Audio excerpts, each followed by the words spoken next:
Այո, այդ հարցն ենք լուծելու, մենք կգնանք եւ կհամոզվենք կամ այլ նորարարական գործիքներով այդ հարցը կլուծենք, բայց վերադառնալով ձեր շատ կարեւոր առաջին հարցին, ես հենց նոր ֆորմուլայով, բանաձևով հաշվեցի, որ շատ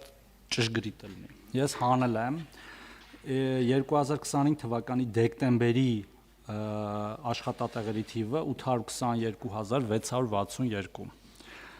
2018 թվականի ապրիլի թվից, հա, որ բառես ուղիղ իմաստով ասենք, որ դա մեր իշխանության օրոք է տեղի ունեցել, որ ոչ առաջ, ոչ հետո։ Տարբերությունը 281234 է։ Այսինքն մենք ըստ էության հեղափոխությունից մինչ օրս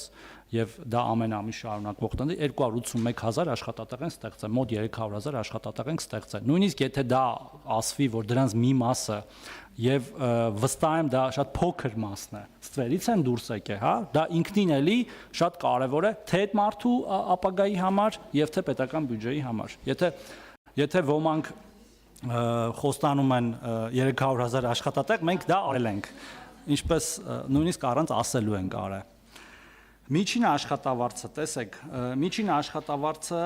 որ մենք ունենք բանի, այսինքն ամեն ամսվա համար հարկման բազան, միջին հարկման բազա 401000 ա եղել դեկտեմբերի տվյալներով, որը իհարկե մի քիչ կարող է խաբուսիկ լինել, որտեղ մենք դեկտեմբերին այնուամենայնիվ շատ գործատուներ են ավելի վճարում իրենց աշխատակիցների համար, եթե համեմատեմ նոյեմբերի հետ 327 է միջին աշխատավարձը, եւ համեմատեմ նույն ապրիլի հետ, հա, միջին հարկման բազան 2018 թվականի ապրիլի 173000 ա եղել, այսինքն 173 եւ 320 եւ 327, հա, այսինքն մոտավորապես 2 անգամ։ Իհարկե միջին աշխատավարձը ինքնին շատ ինֆորմատիվ է, բայց այդտեղ կա նաեւ մեդիան աշխատավարձ, այսինքն թե աշխատակիցների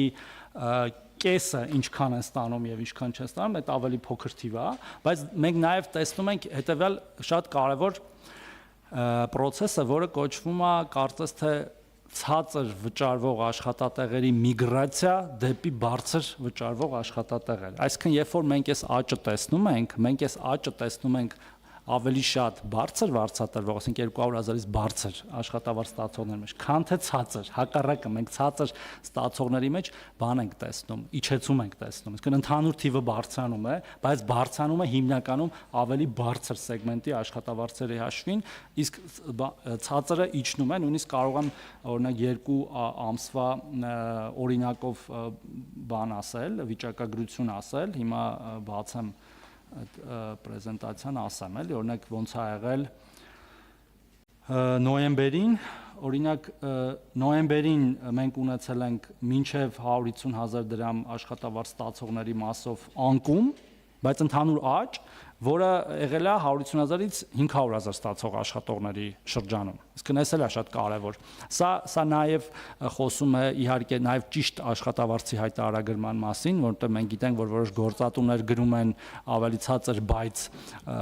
վճարում են ավելի բարձր, եւ մեր մյուս քաղաքականություններն էլ է նպաստելու, որ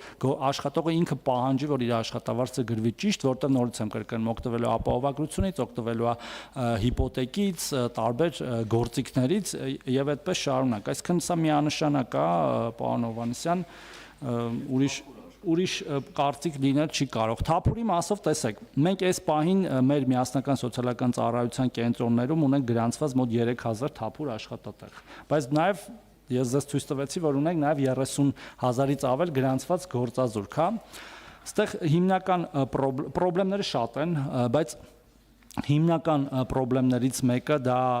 կվալիֆիկացիան է, այսինքն չեն համապատասխանում գործփնտրողները աշխատատեղի հետ։